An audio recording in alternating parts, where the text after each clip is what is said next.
So first eliminate అయ్యారు, ఈ రోజు జరిగింది ఎలిమినేషన్. సో జాను ఎలిమినేట్ అయింది. ఎవరు ఎక్స్పెక్ట్ చేయలేదు అసలు Janu mentor and contestant eliminate అవుతారని.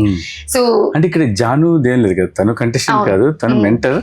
అంటే కంటెస్టెంట్ తో బాగా చేయించాల్సింది. అంటే కంటెస్టెంట్ బాగా చేయలేదు అనట్లేదు, కానీ తనకన్నా మిగతా వాళ్ళు ఇంకా చాలా స్ట్రాంగ్ ఉన్నారు.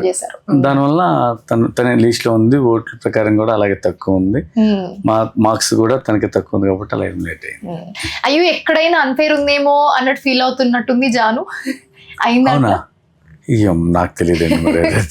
సో బేసిక్ గా చాలా ఓంకార్ గారి షోలో చాలా క్లియర్ గా ఉంటారు. ఎవరైనా కొంచెం అటు ఇటు కన్సర్న్ చూపించినా కూడా చాలా కరెక్ట్ గా చెప్పాలి అని చెప్తారు ఓంకార్. చాలా షోస్ లో చూసాం మేము. ఇంతకు ముందు సీజన్ లో కూడా ఎవరైనా కొంచెం అటు ఇటు ఉన్నా కూడా లేదు, you should do this, you should do that అని కరెక్ట్ గా చెప్తారు. సో ఎలా అనిపించింది ఈ ఎలిమినేషన్? లైక్ జరిగింది ఫస్ట్ ఎలిమినేషన్, అంటే ఓటింగ్ క్లియర్ గా ఉంది. ఆడియన్స్ ఓట్ వేశారు, దాంట్లో ఎవరికైతే లిస్ట్ ఉన్నారో వాళ్ళని ఎలిమినేట్ చేశారు. ఇంకా ఎవరు ఇది కాదు లేదు అని అంటానికి కూడా ఛాన్స్ లేదు.